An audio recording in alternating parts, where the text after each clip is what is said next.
Okay. All right. This is Tyrone Gethers Jr., your host of The Source of the Inkwell, live on KUAW, Knowledge, Understanding, and Wisdom. I am doing a special interview with our mayor, Mr. Quinton Lucas. How are you doing this afternoon? I am doing very well. It's always good to talk to you, sir. Oh, yeah, I appreciate you. Appreciate you. I remember when you first was running, came in and, blessed the studio with your presence, had an excellent interview. You did a nice drop for us. So I'm thankful to say that you are a friend of the station. Well, man, it feels like that was 10 years ago. As much stuff has happened since my election just in 2019. But you know what? It's an honor, and it's an honor each day. And one of the reasons I like talking to your station is because I know you reach out to real folks, real people. I always feel like I get to kind of speak from my experience, my heart, and that's why I'm in this business. So Oh, yeah. happy to be part of it. Appreciate it. Appreciate it. I'm gonna take some moments of your time to kind of update our listeners in regards to a few things that's been going on in the city, primarily around COVID-19. First thing is we received word that there is an extension of the mask ordinance all the way until January of 2021. What led to that decision? So we saw that there was going to there's continued to be spread in our community. We're continuing to get more infections. We also have seen that the best way to stop the spread of COVID-19 is by wearing a mask. Very simple, right? It's not shutting businesses down again. It's not necessarily doing all that work, closing schools. I mean, we did a lot in the spring to stop the spread. I think what we're seeing now is just by wearing a mask, and in Kansas City, the order only extends to if you are in an indoor place of public accommodation. What is that? You go into the movie theater, if you're going into the grocery store, I mean, those sorts of places are where they need to be worn. This is not the sort of thing that I think is a particularly onerous requirement. I don't think it's the sort of thing that is infringing on anybody's freedoms or liberties. Instead, it very simply just says, hey, let's make sure that we're keeping folks safe. I mean, I follow the requirement, and I just wear it when I walk inside and outside of a place. Exactly. Exactly. Right? Yeah. Right. And the thing that gets me, that confuses me about the world, Mhm. but you know what? I'm gonna stop being confused at some point. Is this is so simple, and I've got a whole set of people, primarily conservative, primarily folks that live in the northern part of the city, Mhm. who have said, oh, this is terrible and it's tyrannical and it's taken away everything. And I just say, you know what? This is a lot better, in my opinion, than having to shut everything down again like we did in April. This Yes. is a lot better than a bunch of people getting sick. And so that's why we look to extend the order.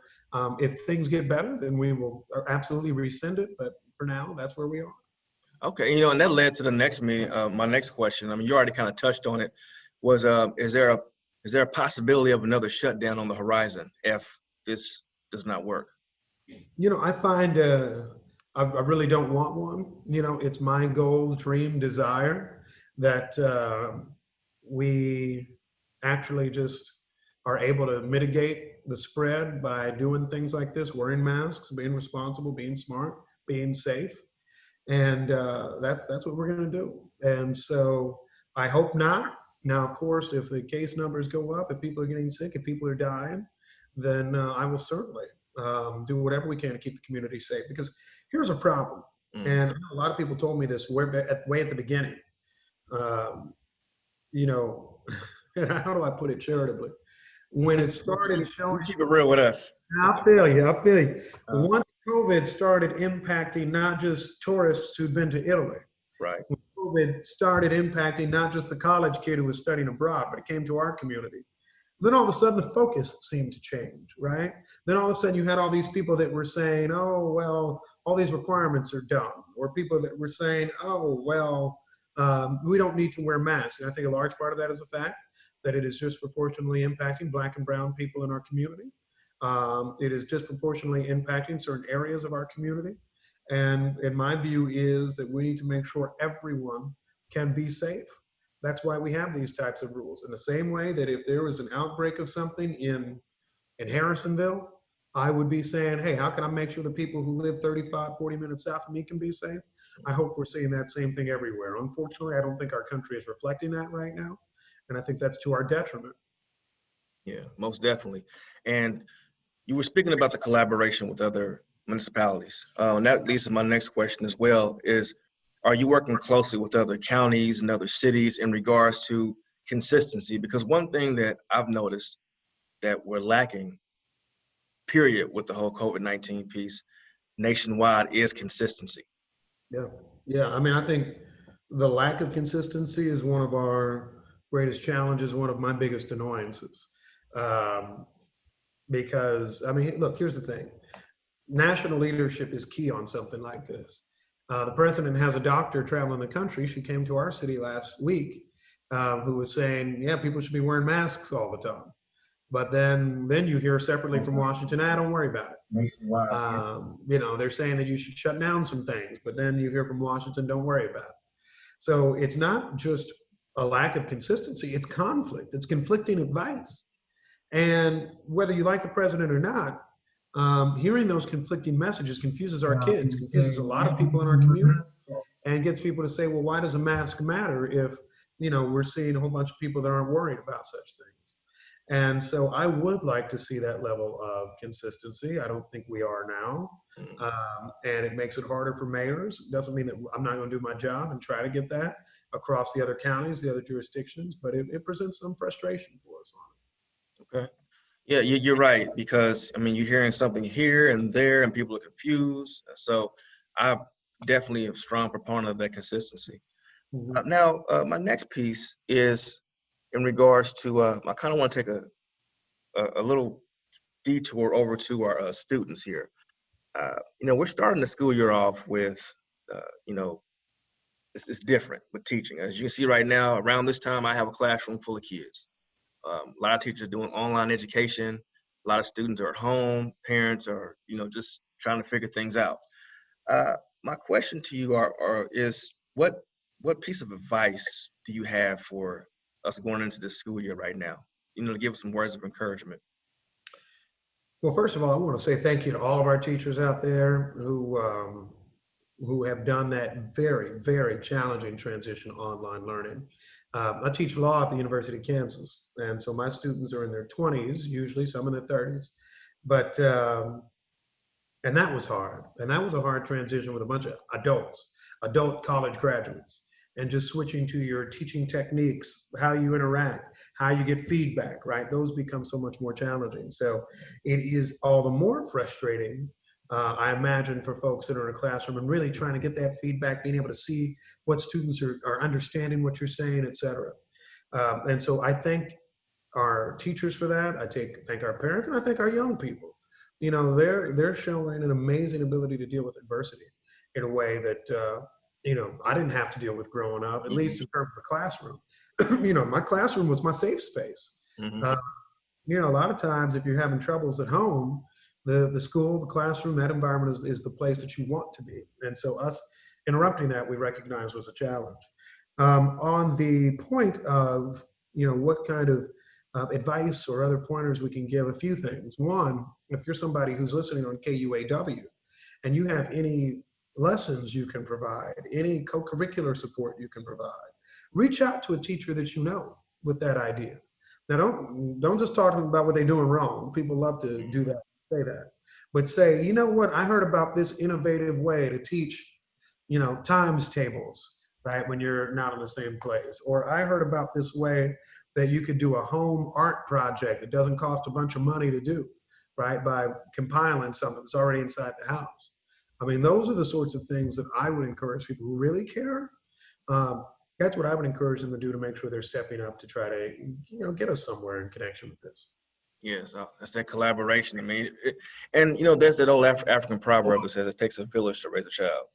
Well, we're actually living in that right now, because it's going to take everyone to work together to educate these children. And I want to kind of veer to merge another topic in. With the whole pandemic and the whole lockdown and everything, we noticed that crime went up. And when crime went up, we started seeing issues with police. And, you know, it's been a lot of distress between police and between constituents. You are discussing proposing some changes to the Kansas City, Missouri Police Department. Do you feel that your changes will be accepted and adopted? I think we're going to continue to do important work in connection with the changes that need to be made. Here's the thing where I just got to be real, and I always stay real with you all. It'll take time. It's going to take more time than perhaps it should. It's going to take more time than people think. I understand, and I talk to a lot of people about the protests and how can things change and what are we going to do tomorrow and the next day. And I told them, a lot of it is going to be, it's going to be step by step. It relates to long-term processes, long-term reforms, contracts, hiring, all these things that you won't see tomorrow. So do I believe that changes will happen? Yes. Do I believe they'll be tomorrow? No. Do I think they'll be next month? No. I mean, my job is to make sure I'm chipping away every single day. And if you look at our community and the people that have done that, we look at somebody like John Lewis, right? And they think that, his sacrifice was just on the Edmund Pettus Bridge. That's far from the reality. It was every day in organizing, every day in following up, every day in pushing those lessons, even after, right, they had marched. And so, I think that's the position we're in now. But no, it's going to be hard. It's going to be something that I'm going to keep working to do, and I look forward to making sure we do it. All right, and we thoroughly appreciate you continuously working for us on all these fronts, on the health front, on the safety front. I'm not even going to dig into that other piece. I mean, we are aware that there is some petitions going on and whatnot, but one thing I will say is that KUAW appreciates you for what you do and also for being accessible to us as well, too. So I just want you to know that this station has your back. Well, I appreciate that. They ran a poll of me recently that had me at 67% favorability in Kansas City among all groups. And so, you'll always have your haters and all of that. I pay no mind to them. I recognize that I'm doing a lot of things for every community. It's funny because every now and then people get that stuff to you. It's negative. And instead, I know why I'm here. And I know I have faith. I have faith in my community. I was raised by that village. It's what puts me in this position I am today. And we're going to keep making sure we make changes long-term for the betterment of Kansas City. Mayor Lucas, we thoroughly appreciate you. And if there's ever an opportunity where we need to reach out again for a comment or interview, are we able to do that?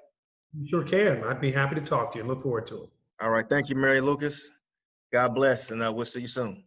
Thank you. I'll take care. Bye-bye. Bye-bye. Hey, this is national recording artist Carl Rowland, and I am a proud supporter of KUAW's Summer Fun Drive, and I've got something special in store for you.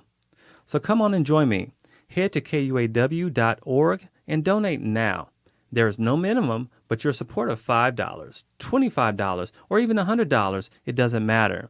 Whatever you choose will support the community station that gives back to you through knowledge, understanding, and wisdom. And just for being a value listener and supporter, I'd like to give to you my complimentary 10-song smooth CD music pack featuring my new hit single, A Natural High. So don't hesitate. Donate now. And hey, it's even tax deductible. And did I mention I'll be giving to you my 10-song smooth CD music pack? You can't beat that hookup. So I'm going to go ahead now and thank you for your donation.